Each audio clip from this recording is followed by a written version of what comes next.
ça sert? Ça veut dire quoi, ça? Pourquoi c'est comme ça? C'est où? C'est qui, lui? Un jour, une question. Pourquoi on utilise des images pour informer? Depuis les grottes préhistoriques jusqu'à la création assistée par ordinateur, l'être humain a toujours produit des images. Au XVIe siècle, des tableaux représentant des scènes de pays lointains informaient de la vie à l'étranger.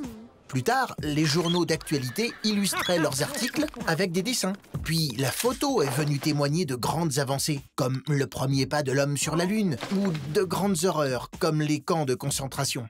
Aujourd'hui, les images sont partout, car elles créent une grande émotion. Une expression dit « une image vaut 1000 mots ». Parfois émouvantes ou choquantes, certaines photos de presse peuvent changer notre opinion face à des guerres ou à des conditions de vie inhumaines. Mais comment savoir si ces images sont vraies? Les images d'information sont réalisées ou utilisées par des journalistes pour rapporter des événements qui se sont réellement produits. Or, avec les téléphones portables, tout le monde peut montrer un événement. Alors, avant d'être diffusées, les images sont vérifiées et accompagnées d'un commentaire. Ce texte, qui peut être une légende, un titre ou un commentaire audio, donne tout son sens à l'image. Et si ce texte est détourné, le sens de l'image change. Donc, avant de croire une image sur parole, demande-toi si elle est utilisée pour te manipuler ou t'informer. Tu te poses des questions? Envoie-les-nous. Et nous, on y répond. C'est quoi un dessin de presse?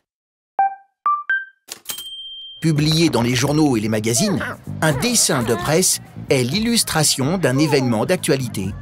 Un dessinateur de presse est à la fois un journaliste qui s'intéresse au monde qui l'entoure et un artiste avec un bon coup de crayon. Ces dessins peuvent être en couleur, en noir et blanc, avec du texte ou sans, en une seule ou plusieurs cases. Ils peuvent illustrer un article ou être lus seuls, car en quelques traits, ils informent autant qu'un long texte.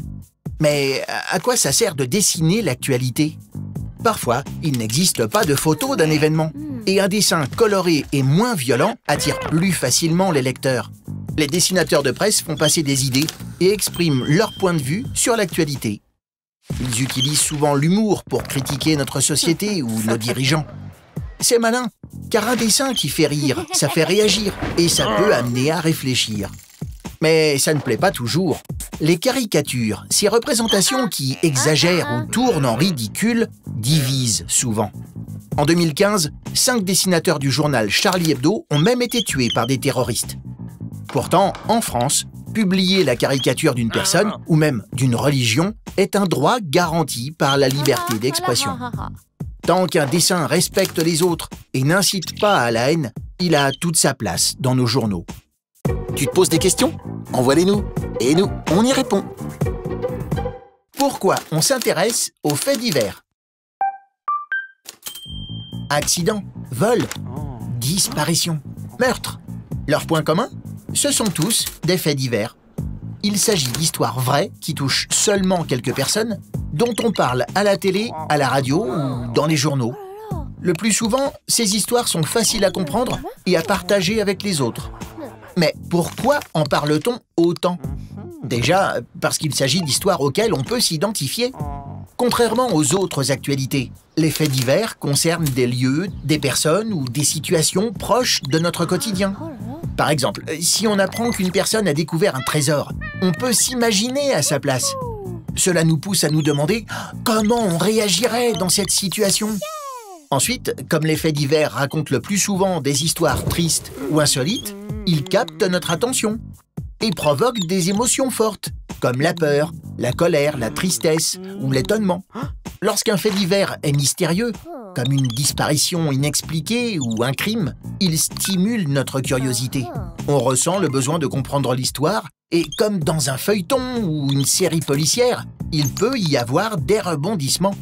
Et surtout, les faits divers fournissent un sujet de discussion qui permet de s'étonner, s'indigner ou s'attrister ensemble et de montrer aux autres qu'on partage les mêmes émotions. Tu te poses des questions? Envoie-les-nous. Et nous, on y répond.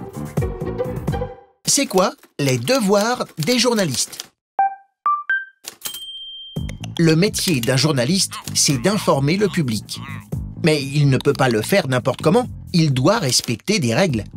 Ces règles sont définies par la Charte de Munich, un texte signé en 1971 et suivi par les journalistes de nombreux pays européens.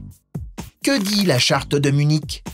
Elle liste 10 devoirs auxquels un journaliste doit se plier. Par exemple, toujours dévoiler la vérité sans la déformer, car la population a le droit de la connaître.